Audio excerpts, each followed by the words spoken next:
We have been looking at X bar theory in order to see how a sentence is structurally represented.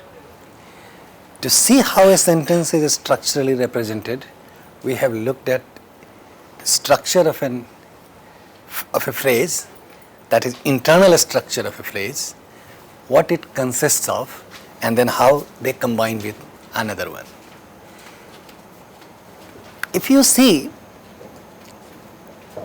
little bit beyond the structure of a phrase, or with the help of a structure of a phrase, about the process of combination of combination of a phrase with the other phrase, there are two things that come up very significantly, and they are the relationship between head and a complement, and the relationship between a complement and an adjunct. That defines to a great extent how the structure is going to look like. Okay? But before we come to this distinction and how to represent a complement and an adjunct, I'll again go back and talk to you a little bit about how a sentence is called an inflectional phrase, and then what are the components that are called inflection and how they are represented in this structure. Okay? So these are the two things that we hope to have done today. Let's see how we go through this thing. So to take you through these things again, no questions here. We understand the phrase structure, that is in this representation we are trying to put categories to we are trying to indicate phrases in the sentence and its relationship with another phrase. Okay. This is how we looked at a noun phrase, which is students of physics.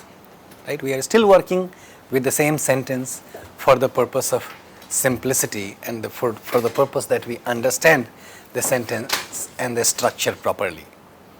So this is how a sentence is, how a noun phrase is represented, where the important part that I want you to look at is the head of the first NP has PP as its complement, and then in that PP the head is P, which is of, and another NP is the complement of that P. Okay? See, complements belong to heads. Okay? When we say in the first NP, we have PP is the complement of N, that is complement of head. The relationship, whatever it denotes, whatever we mean by complement, complements are of heads. Making sense? Complements are of heads, not to the phrase. However, a complement is part of a phrase. Okay? A complement is part of a phrase, but it belongs to heads. Alright? We are going to look at, as I promised you, the relationship between a complement and adjunct, and differences and similarity between them. And once we are done with representation of this structural representation of a sentence and phrase, we are also going to look at some configurational relationships. That comes up little later, so let me not talk about them. And then again, in the last NP, which is the complement of P, you see we have N, which is the complement is an NP, which is in turn is an N, which is physics. And in this one you see there is no spec and no complement any further, and then it stops there. Okay? However, the spaces are available, which means again this physics, this N physics can potentially take another complement, but it doesn't have it in this case. All right? Is this structure clear now? This structure clear to everybody now? Okay.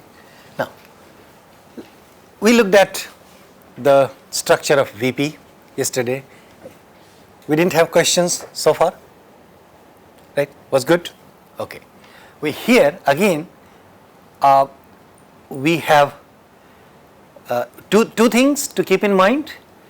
The NP pizza is the complement of the verb like, and PP, that is in the evening, is an adjunct to the whole V bar, that is adjunct of the verb, and therefore it is simply adjoint by a manipulative fashion where space comes through V bar. The idea of this intermediate category is to provide us a space to represent several categories, and through that we see that PP gets projected far apart from its complement. It's a coincidence or it's a structural point that it stays higher than the complement NP, which is pizza, but you can see it's too far apart structurally from the complement. Do you see that it's too far apart from the complement? Everybody? Do you see that it's too far apart from the complement? Okay. And then again, within that PP, which is adjunct PP, you have the NP, which is the complement of P. We have seen these things. I'm only repeating these things for you to see the structure categorically once again. Now, we started looking at this thing where we stopped yesterday, and then we saw that when we project the whole sentence, we project it as IP. Do you see a system underlying this structure? That every structure has same system, which is specifier, head and complement. The specifier above head and complement, and among head and complement there is a sister relationship. Do you see this structure in every structure of every phrase, right? So the whole sentence is projected as IP, where the head of this IP is I, which means inflection. As I discussed with you yesterday, and we have discussed these things earlier, that there are two parts in a sentence. One part is called, one part consists of functional categories, and the other part consists of lexical categories. Things that belong to lexical categories are nouns, pronouns, adjectives, verbs, prepositions, and so on. Stuff that belong to functional categories are things like tense, aspect, agreement, and their components like number, person, gender, etc. Right? So, the point here is all such functional things, functional stuff, are part of I. Okay? All of them are bundled in the head called I. And in short, or the name of this thing is inflection. So all those functional elements are part of inflectional layer in the sentence. The idea that sentence must be projected as an IP captures the notion that such elements that is functional elements in a sentence are significant aspect of sentence. They are all they are the chunk which make a sentence. which is significant part of a sentence. Not that it reduces significance of its lexical categories, but the point is functional elements bind lexical categories to make a sentence. Are we good so far? Yes, no, difficulties? Can I take this thing as yes and move ahead? Okay. We had a couple of questions here, and I think we have answered those questions and they should be clear to you. Is there any aspect of this functional thing which is still not clear or making any difficulty for you? This will be the time for you to let me know. Not that you cannot let me know later, but this would be the right time to talk about this. Is there anything else, any further confusion, problems? Adjunct, exactly, how do you define it? How do we define an adjunct, right? Which you are not sure about that, right? I'm coming to that in a moment. Give me a moment. Do you see the representation of an adjunct? This is the reason why I am carrying one adjunct all along, without talking much about them and without giving you a definition for it. All along I am carrying an adjunct in the sentence, at least just because it should be in front of you at least. Do you see the adjunct? I'm going to define that in a moment. Do you see the adjunct here in this phrase? In the evening? What I see that you are not sure why it is an adjunct. But when I tell you in the evening is adjunct and pizza is the complement, do you see the difference between the two? Forget about their definitions. Do you see the difference between the two in terms of their structural representation? Yes or no? Everybody?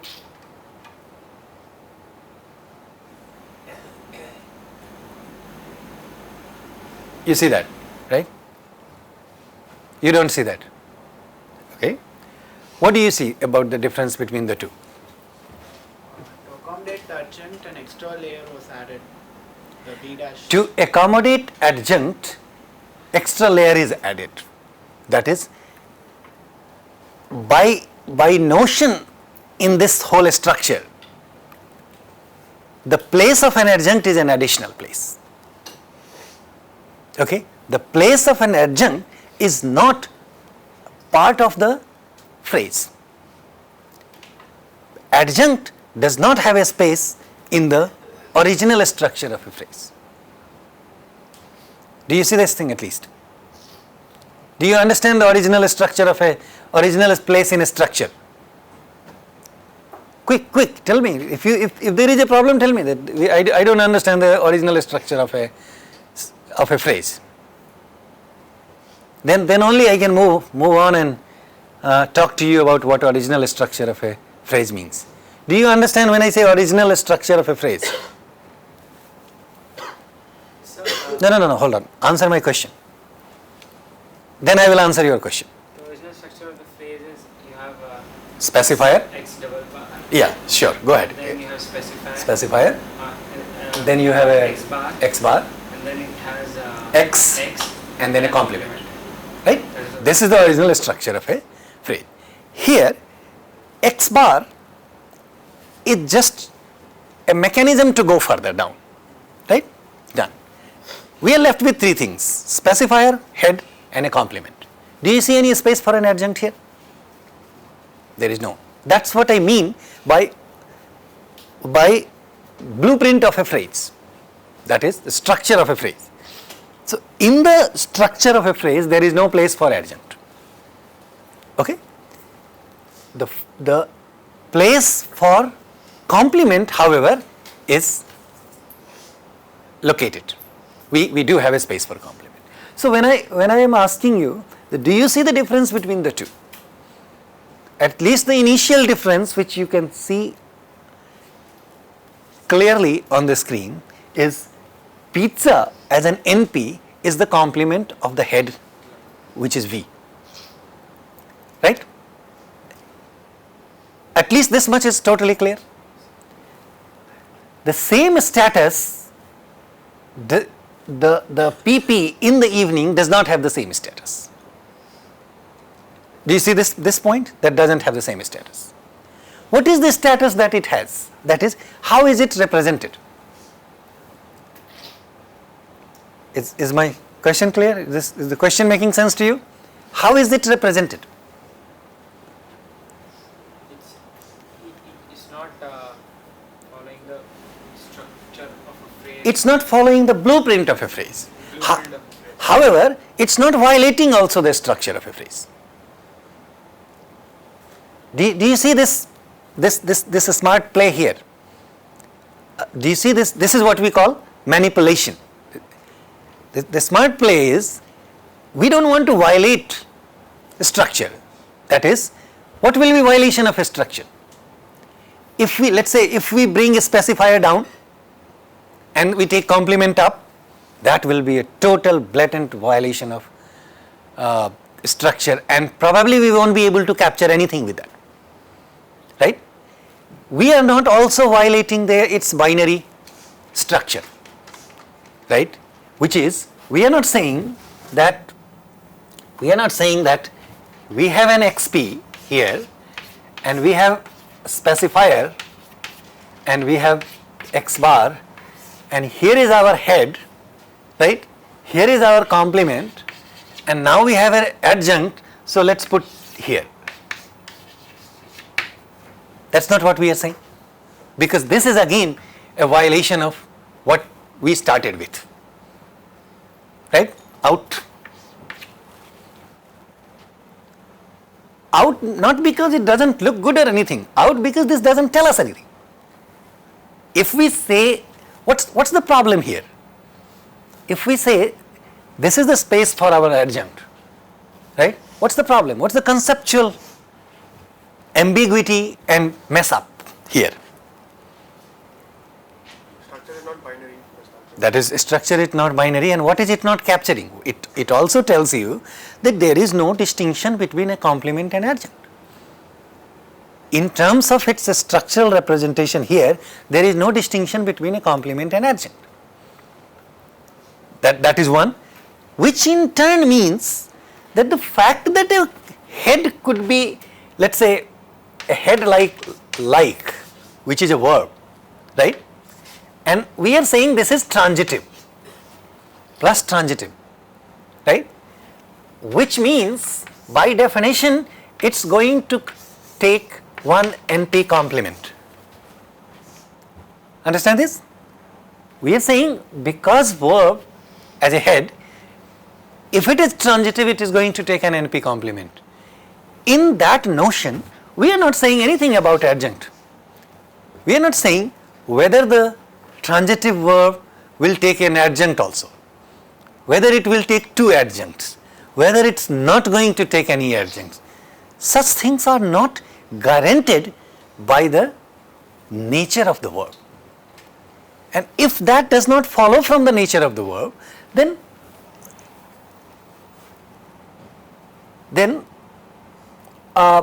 what we end up saying here is, we don't care about a complement and adjunct. All of them have same status. See this thing? Which is taken care of in the structure that you see on the screen. That is not violating the fundamental structure of a phrase. What it is doing, it's just adjoining another, creating one more layer, right? Reduplicating the same thing, which is V bar, right? With that, it's keeping the adjacency requirement between the head and the complement intact. It's keeping the spec position high up. It's only reduplicating this thing and taking another space for a PP or anything that comes here as adjunct to tell us that, look, there is a difference between these two. So do you see structurally the difference between an adjunct and a complement? Now, I am not yet giving the definition of this thing in literal terms, but I am bringing you to a point where you can define adjunct by yourself. Right? Adjuncts are adjoined elements in the structure. If we are trying to define an adjunct structurally, we can say they are adjoined elements in a structure. They are always going to represent themselves with this adjunction, that is creating another space, because they do not have a space inherently within the phrase. Clear? Okay. I am coming to adjunct and complement and adjunct again to see little bit more about them. Okay. Now let's look at the inflection part separately in bringing certain things in focus. You have seen the structure of a VP, and I want you to keep in mind the first point from here is the VP is complement of I. Okay? With VP, what we were saying is, what we have seen so far, that there are two parts of a sentence. In our earlier discussions, I have told you there are two parts of a sentence. One is subject, the other is predicate. Remember? And when we said everything else in a sentence, by everything else we meant everything other than the subject is predicate, right? Which we essentially mean VP. Okay? Everything else in the VP, because you see, even when we are talking about adjuncts and we are making a distinction between an adjunct and a complement, it's still part of VP. Understand this thing? It's still part of VP. Why is it part of a VP? We are not doing any charity by saying that the adjuncts are part of VP. These poor things do not have any place anywhere, so let us accommodate them in VP. That's not what we are doing. We are putting it in the proper place, that in the evening is talking about the action done, action captured by VP, by V. What is happening in the evening? What happens in the evening? Liking of pizza takes place in the evening, right? Therefore, we are keeping it in the VP. It's part of VP by its right. It's just that it doesn't have the same status as the complement. Okay? Is this conceptually clear to you? Any doubt, anything that comes to your mind, please feel free to ask. Yeah. Adjunct is it like a phrase of an adverb or? Exactly. Everything that is not subcategorized by verb. By subcategorized, I mean everything that is not required, desired and guaranteed by the verb is adjunct. What you see being guaranteed by the verb is its complement. Okay? That is, what do you mean by guaranteed and subcategorized? What we mean is the reason, the fact that this verb is a transitive verb, it needs an object, which is its complement. That is what we mean. This complement is subcategorized, required by the verb, desired by the verb. Now, this thing is not desired by the verb. That is, this thing, verb does not need essentially. We want to say more things about that, right? Like pizza is fine. Students like pizza. As far as formation of the sentence is concerned, that is essential elements of a sentence is concerned, we are done. Remember, let us not lose focus that we are talking about required elements of a sentence. We are done. And information that comes through adjunct is an additional information. Therefore, we have to keep it where it belongs, and it belongs to VP. It talks about the verb, that liking in the evening. But is it compulsory that it should sort of explain the verb, or can it explain add more to the noun phrases then? So it can say something to the noun phrase also. In that case, it will be contained within noun phrase. Okay? That is, just like a complement belongs to head in a subcategorized way, in a required way, an adjunct also belongs to the phrase, not in a subcategorized way.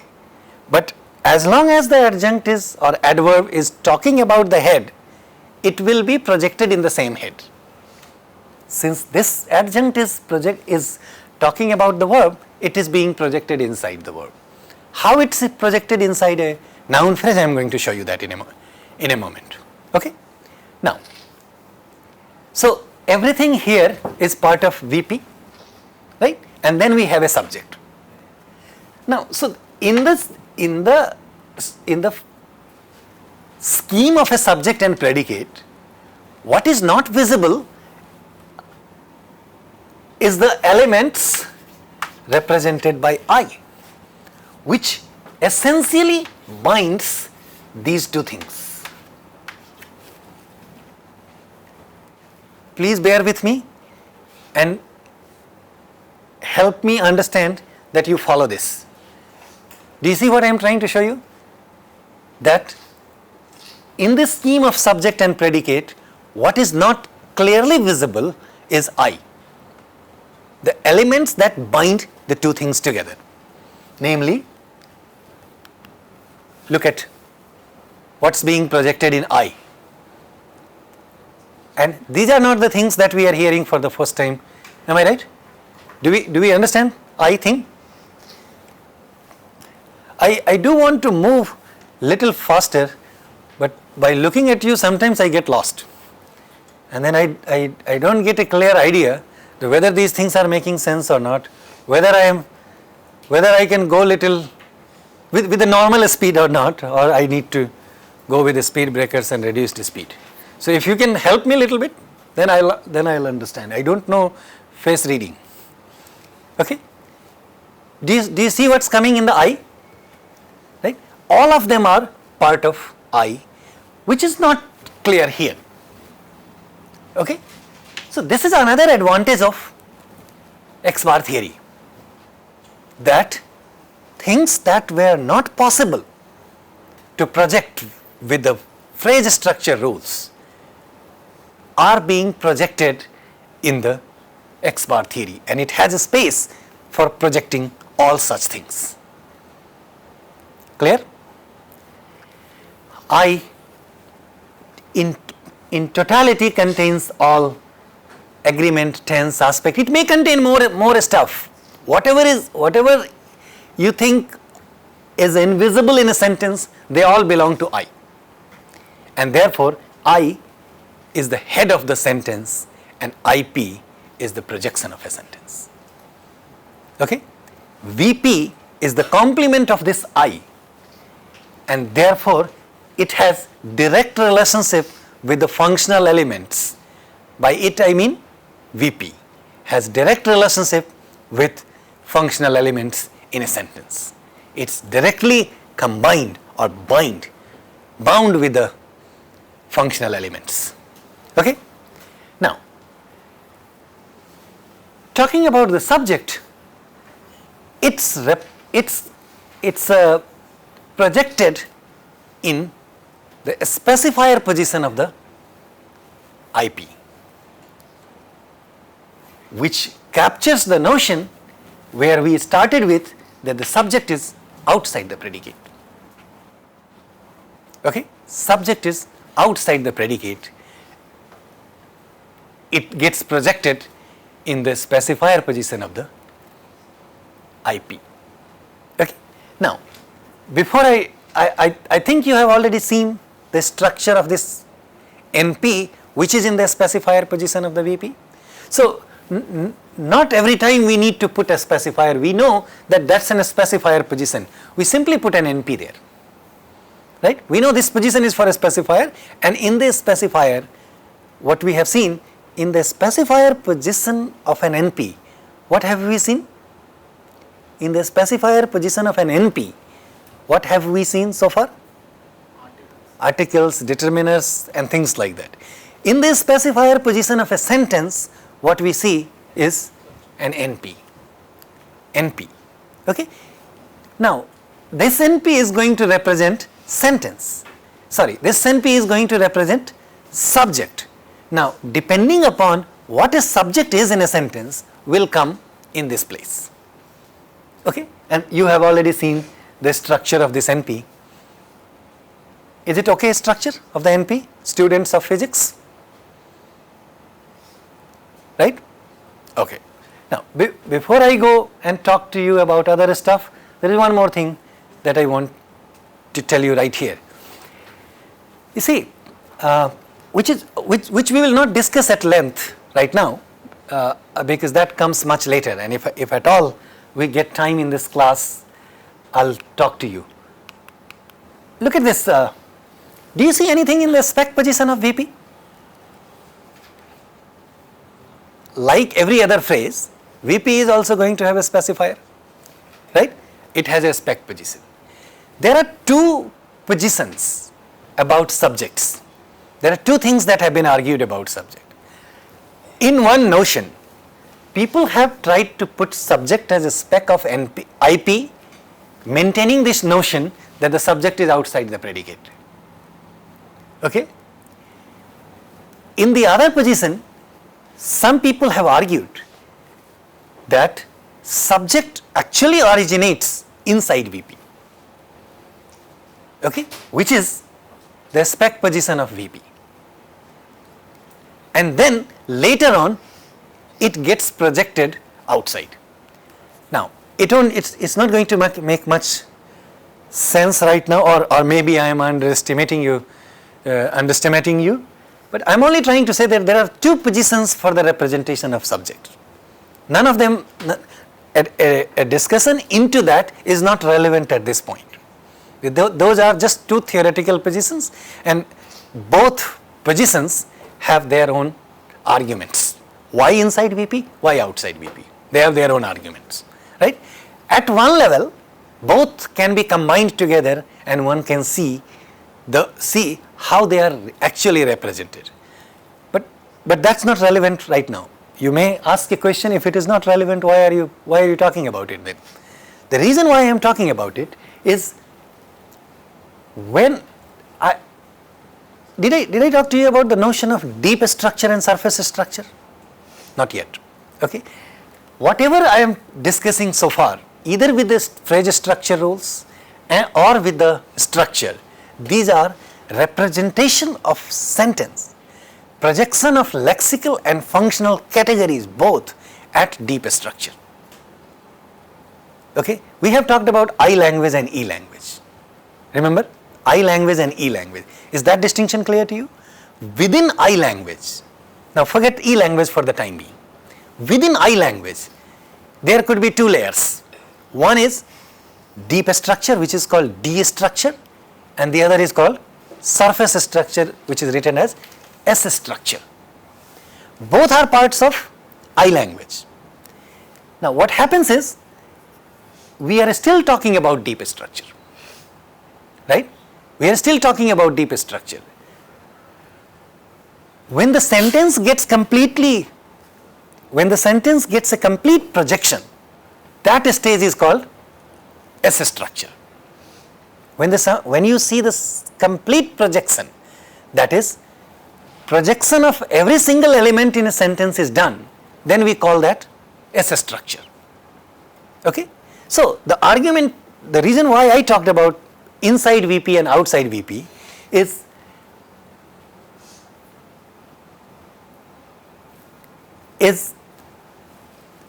the people who argue it's inside VP, for them it originates inside VP at D structure, and then it gets projected at S structure outside VP.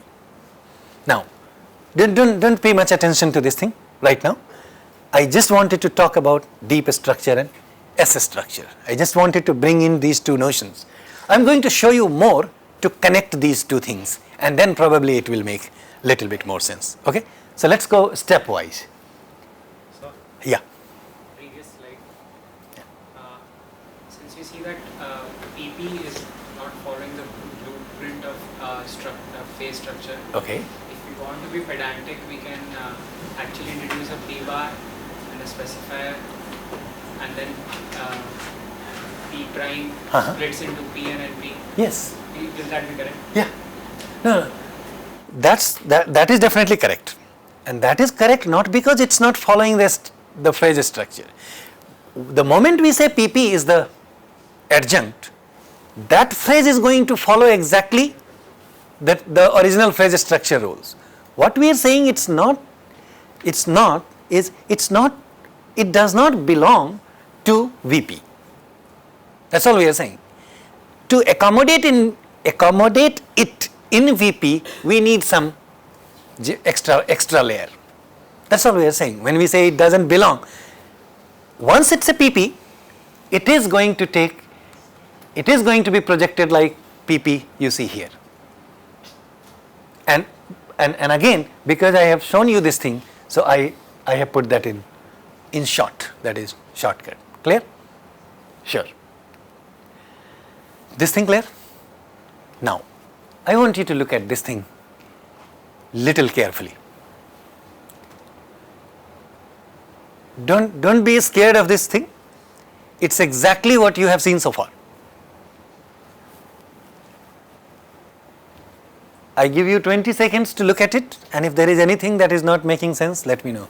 My apologies to you for the smaller fonts. I didn't put a smaller fonts. It's you know how it becomes a small. When you try to project too many things, it's a small. Now tell me if you see anything so far, anything here that you haven't heard so far.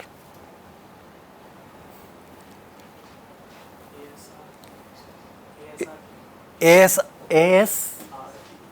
ASRP? It should be AGR. Oh, I'm sorry. Yeah, that should be AGRP. Agreement phrase. Yes, that's not ASR. That's AGR. Sorry. That you see below AGR bar and then AGR, right?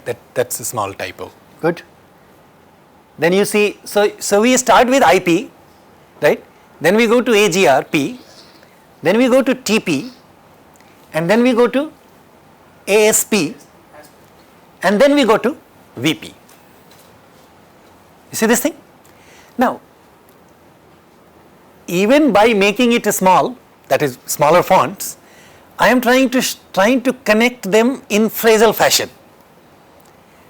When they are actually represented, you are going to see that only head positions of these things are important.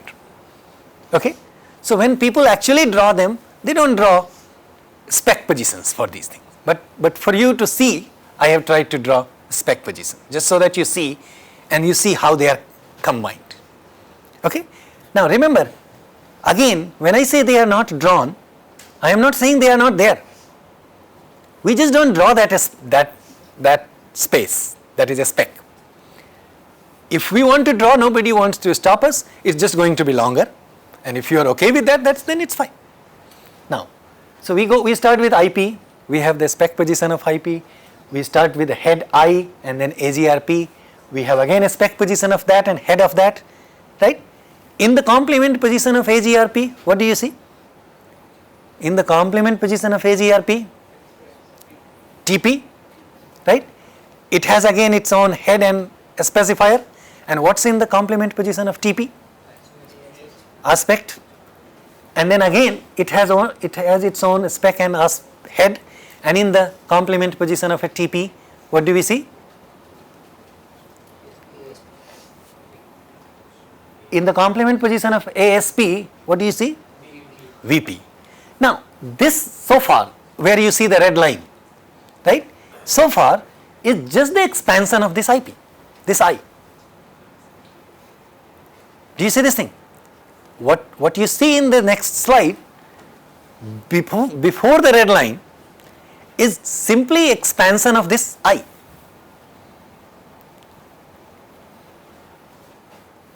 Am I making sense?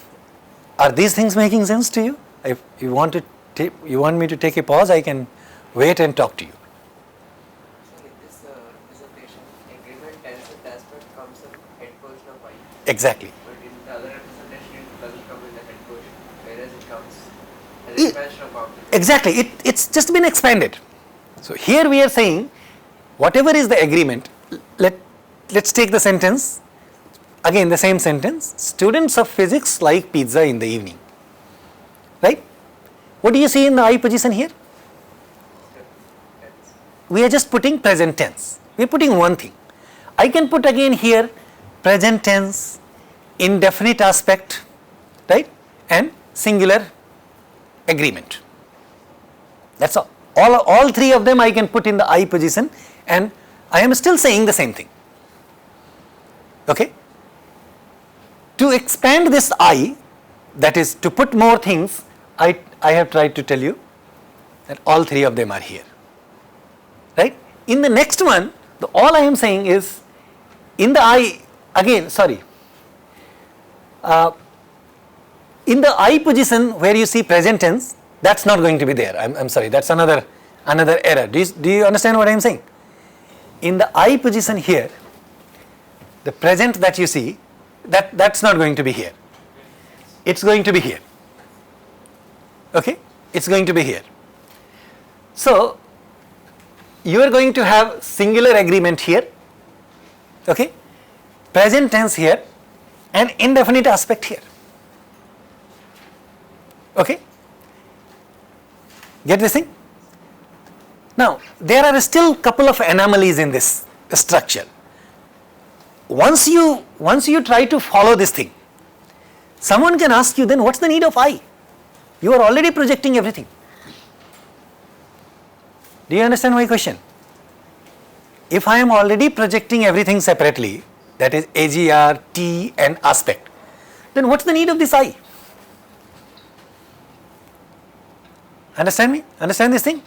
So people say, look, just get rid of this thing. There is no need of that. You can start with AGRP. Okay? Because I eventually is the bundle of all these things. So we can either put I or these things. There is no need to put everything. And when we bundle them together, we put I. When we don't bundle them together, we expand them, we don't need to put I. Am I drawing your attention to the anomaly in this structure? You see that? Okay. And please ignore that present tense in I. While making this thing, I just left it there. Now, there are more questions which are again not relevant at this level. Questions are, how do you know that the agreement precedes tense? Or if you say, okay, you don't agree with this, you think tense precedes agreement, let's put tense first. Then the question is, how do you decide that? You cannot be arbitrarily deciding these things. In any scientific projection, one cannot be arbitrarily deciding these things. That which one precedes what. Understand this thing? Now, I am just raising this question and leaving this question here. However, there is an answer to this question. There is a way in the syntactic investigation of a sentence or syntactic investigation of language, people have identified which inflectional category precedes first, and then which one comes later and which one comes later. This has been done. But at this stage, for our understanding, the question exists. Do you understand the question? Alright. So leaving these questions aside, what I want you to see, that all that you see above this red line, do you see something above the red line? All of them are called functional layer. Functional layer of a sentence. Okay? Functional layer of a sentence.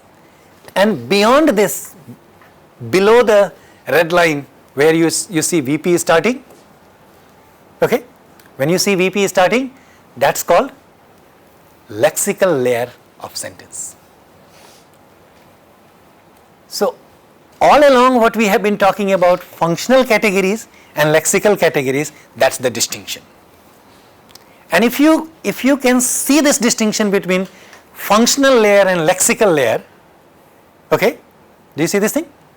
Then probably you will be able to appreciate